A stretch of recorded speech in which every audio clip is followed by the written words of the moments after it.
नमस्कार शेतकरी मित्रांनो. आज आपण पाहणार आहोत न्यूजपेपरमधील झटपट आणि ठळक बातम्या खास तुमच्यासाठी. शेती बाजारभाव, सरकारी योजना आणि महत्त्वाच्या घडामोडींची अचूक आणि सोपी माहिती घेऊन आलो आहोत.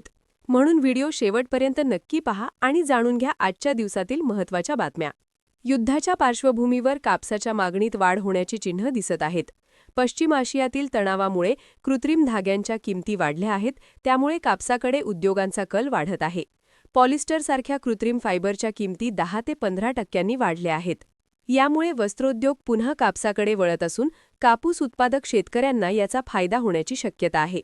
आंतरराष्ट्रीय बाजारातही कापसाची मागणी वाढत असून भारतातून चीन, बांगलादेश आणि व्हिएतनामकडून मागणी वाढली आहे. सध्या बाजारात कापसाच्या किमतीत सुधारणा होत असून CCIनेही मोठ्या प्रमाणात कापूस खरेदी केला आहे. तज्ज्ञांच्या मते ही वाढ कापूस उत्पादकांसाठी सकारात्मक संकेत आहे.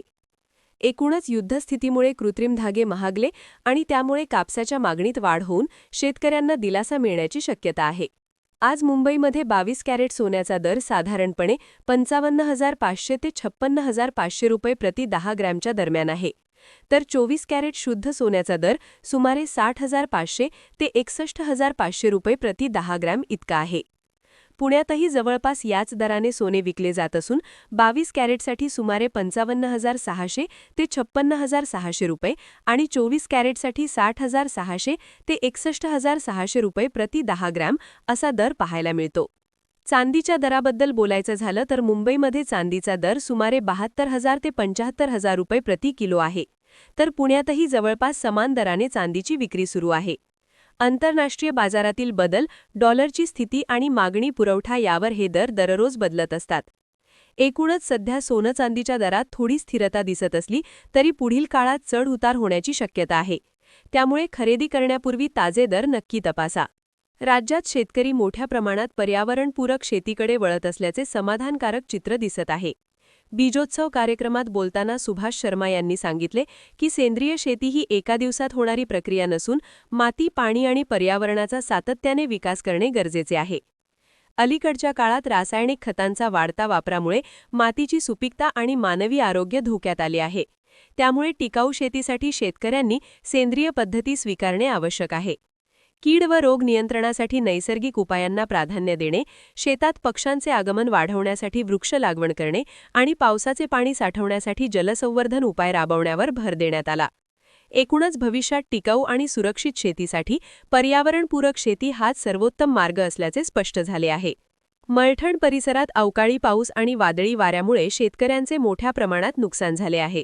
अनेक गावांमध्ये पिकांचे नुकसान झाल्याने शेतकरी हवालदिल झाले आहेत. महसूल आणि कृषी विभागाने तत्काळ नुकसानग्रस्त भागांचे पंचनामे सुरू केले असून अधिकाऱ्यांकडून प्रत्यक्ष पाहणी केली जात आहे. कोणताही शेतकरी पंचनाम्यापासून वंचित राहू नये अशा सूचना प्रशासनाने दिल्या आहेत.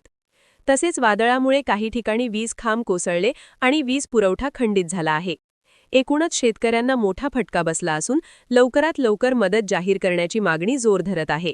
मध्य महाराष्ट्र आणि मराठवाड्यात पावसाची शक्यता वर्तवण्यात आली असून काही ठिकाणी वादळी पावसाचा अंदाज हवामान विभागाने दिला आहे.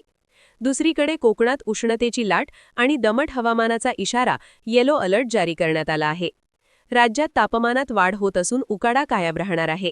दक्षिणेकडील भागात कमी दाबाचा पट्टा सक्रिय झाल्यामुळे हवामानात बदल होत आहेत.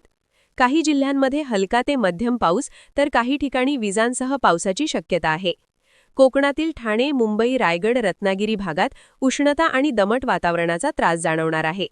एकूणच राज्यात एकीकडे पाऊस आणि दुसरीकडे उष्णतेची लाट अशी मिश्र हवामान परिस्थिती पाहायला मिळत आहे. गेल्या 4 महिन्यात तेल कंपन्यांनी तब्बल 327 कोटी लिटर इथेनॉलचा पुरवठा केला आहे. नोव्हेंबर 2025 ते फेब्रुवारी 2026 या कालावधीत इथेनॉल उत्पादन आणि पेट्रोलमधील मिश्रण मोठ्या प्रमाणात वाढले आहे. प्रत्येक महिन्यात मिश्रणाचे प्रमाण 20% आसपास ठेवण्यात आले असून सरकारचे इथेनॉल मिश्रणाचे लक्ष्य साध्य करण्याच्या दिशेने वाटचाल सुरू आहे. फेब्रुवारी महिन्यातच सुमारे 88 कोटी लिटर इथेनॉलचा पुरवठा करण्यात आला. यामुळे पेट्रोलवरील अवलंबित्व कमी होऊन शेतकऱ्यांना ऊस आणि इतर पिकांमधून अतिरिक्त उत्पन्न मिळण्यास मदत होत आहे. एकूणच इथेनॉल उत्पादन आणि मिश्रणात वाढ होत असून ऊर्जा स्वावलंबन आणि शेतकरी उत्पन्न वाढीसाठी हा सकारात्मक संकेत मानला जात आहे. जागतिक तापमान वाढीचा वेग 2015 नंतर विक्रमी पातळीवर पोहोचल्याचे समोर आले आहे.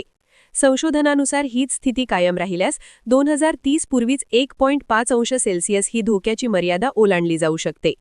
या तापमान वाढीमुळे उष्णतेच्या लाटा अधिक तीव्र आणि दीर्घकाळ टिकणाऱ्या होणार आहेत. दुष्काळाची वारंवारता वाढून पाण्याची टंचाई गंभीर होईल. अवेळी पाऊस आणि अतिवृष्टीमुळे पिकांचे नुकसान वाढेल.